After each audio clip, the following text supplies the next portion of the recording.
సాహసాలు చేయటం, రికార్డులు సాధించడం ఆమెకు కొత్తేమీ కాదు. తాజాగా ఓ పర్యాటకుడి ప్రాణాన్ని కాపాడడానికి 150 అడుగుల లోయలోకి దిగిన తెగువ మాత్రం స్ఫూర్తినీయం. ధైర్యం, కర్తవ్యాలను తన ఆభరణాలుగా మార్చుకున్న తెలుగింటి ఆడపడుచు మేయర్ కవిత వాసుపల్లి గురించే ఇదంతా. అది తమిళనాడులోని నీలగిరి జిల్లాలోని గుడలూరు నుంచి ఊటీ వెళ్లే జాతీయ రహదారి. పక్కనే అటవీ శాఖ ఆధ్వర్యంలో ప్రకృతి అందాలకు నిలవైన ఊసీమలై వ్యూ పాయింట్ ఉంది. అక్కడే తాజాగా ఒక పర్యాటకుడు సెల్ఫీ తీసుకునే ప్రయత్నంలో కాలు జారి 150 అడుగుల లోయలోకి పడిపోయాడు.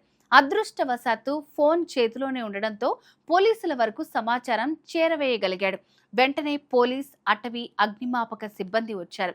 కానీ చిమ్మ చీకటి, పైగా ఏనుగులు, పులులు వంటి జంతువులు సంచరించే దట్టమైన అటవీ ప్రాంతం కావడంతో సహాయక చర్యలకు ఇబ్బంది ఏర్పడింది. మొదట అగ్నిమాపక సిబ్బంది పర్యాటకుణ్ణి కనిపెట్టి అతడికి ఒక దుప్పటి మాత్రం ఇవ్వగలిగారు. అప్పుడు నీలగిరి, వెల్లింగ్టన్ ఆర్మీ అధికారులు రంగంలోకి దిగారు. కున్నూరులోని మద్రాస్ రెజిమెంటల్ సెంటర్ కు చెందిన లెఫ్టినెంట్ కర్నల్ చందన్ మెహతా నేతృత్వంలోని బృందం ఈ సహాయక చర్యల్లో పాల్గొంది. క్లిష్ట పరిస్థితుల్లో లోయలోకి దిగి క్షతగాత్రుణ్ణి కాపాడటం సామాన్య విషయమేమీ కాదు. కానీ సైన్యంలో వైద్యురాలైన మేజర్ కవిత వాసుపల్లి ఆ సాహసం చేశారు. బాధితుడి పరిస్థితి ఏంటో తెలియదు. అతనికి తక్షణ వైద్యం అందకపోతే ప్రాణాలు దక్కడం కష్టం. అందుకే నేను లోయలోకి దిగాలని నిర్ణయించుకున్నాను అంటారామె.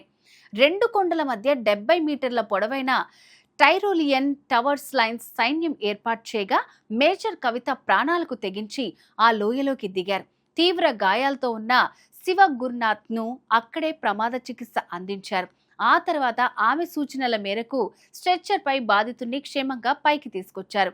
మేజర్ కవితది శ్రీకాకుళం జిల్లా మెట్టూరు. ఆమె గత ఏడాది బ్రహ్మపుత్ర నదిలో 1040 కిలోమీటర్ల రాఫ్టింగ్ యాత్రను పూర్తి చేసి రికార్డు సృష్టించిన విషయం తెలిసిందే.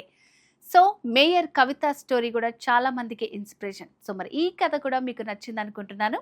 సో మరి ఈ స్టోరీ మీకు నచ్చితే మన ఛానల్ని సబ్స్క్రైబ్ చేసుకోండి, లైక్ చేయండి, షేర్ చేయండి.